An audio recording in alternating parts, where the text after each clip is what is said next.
So for a band that has some pretty great songwriting chops, how do you keep yourself humble? When you played that Creeper show last time you were here in front of I don't even know, 30 people, at least 10 or 15 of those people, I literally watched their brains just as you played Totally Caveman, among other things.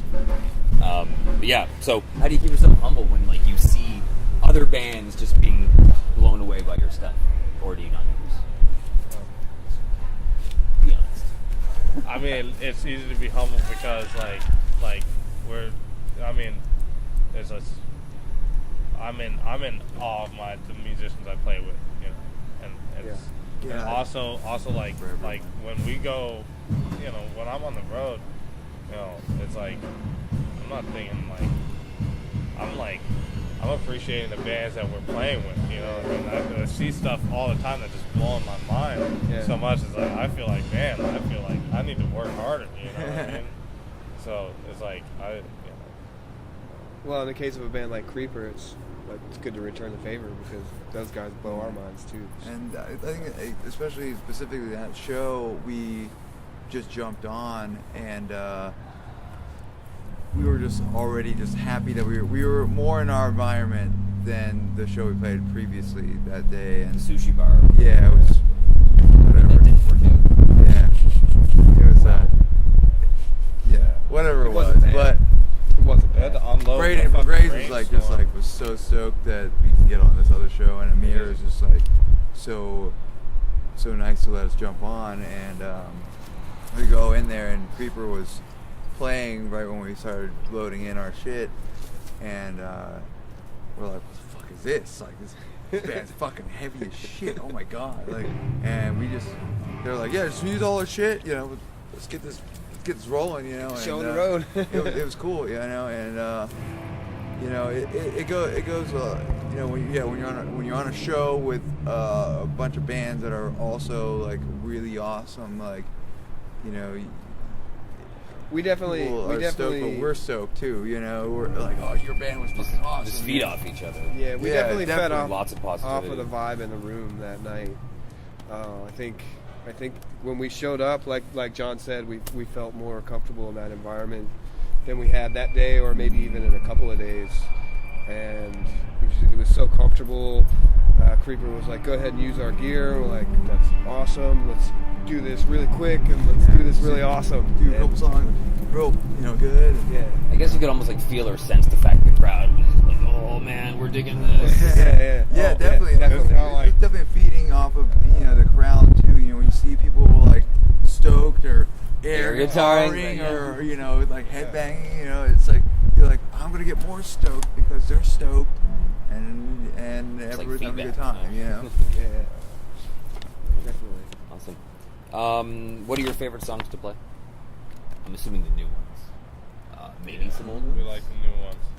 Well, I really like, and then I really like, and then I also really like this one too. We have hand That's signals awesome. for songs. I used to have names for them, but that's the new ones are, and they have names. All the songs have names, but it's usually too loud in the room for us to be like, yeah, let's play this song. So we just made up hand signals so we can look across the room and be like, yeah, let's play Totally Caveman.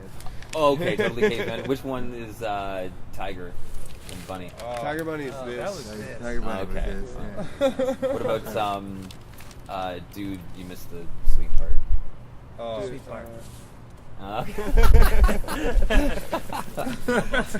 There's the pizza one too. I'm assuming the pizza. The Something. pizza one's like this. It's because it's pizza party at the castle.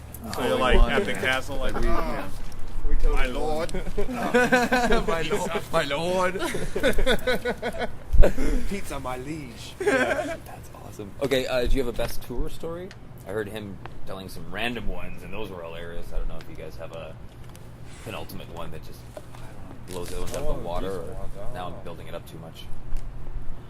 I don't know, man. The sweet tour story was when we left Gainesville and drove 9 hours straight to Murfreesboro, and he drove for 9 hours straight after we had been up all day drinking.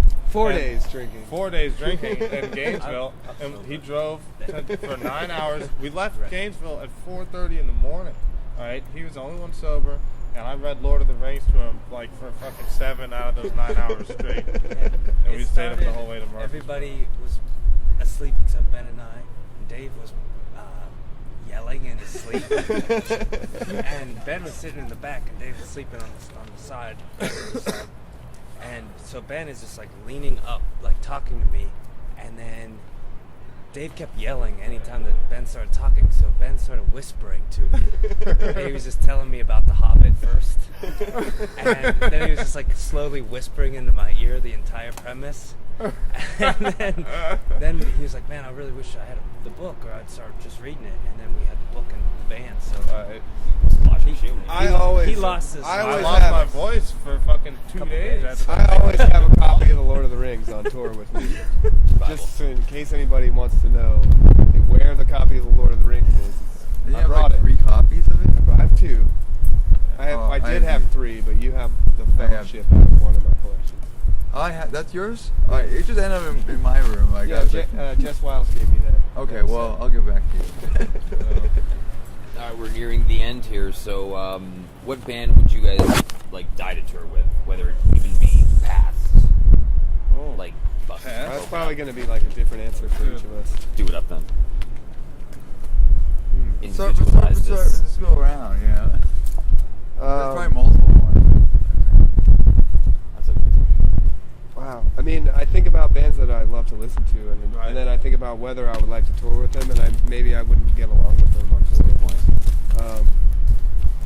Jawbox is one that stands out for me.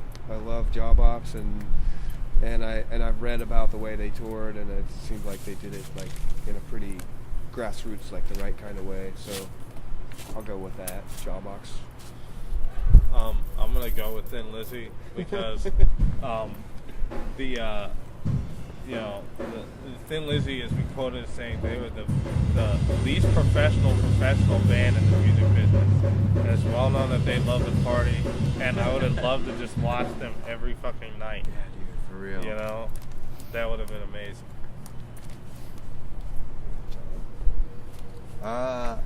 Mine is a toss-up. I mean, Dillinger 4 is my favorite band in the world, and partying with those guys is always fun. Because they destroy everything and it's whiskey time all the time. But I mean, it would never work. But going on tour with David Bowie would be like the whole world to me, like, forever. Like that would be the coolest. Like, my Duke. I'm in awe of him every anytime you listen to him. So. Do David Bowie or Dillinger 4? It's very, far away from each other, but that's for me. See if they do a collaboration in the future. Anyone with 9 Inch Nails? Trent Reznor? Oh man, it'd be awesome. Mine's a cheap shot, and it's Moxie B, who is about to play right now. We're doing it. Thanks for the interview, guys. Thank you. Thank you so much.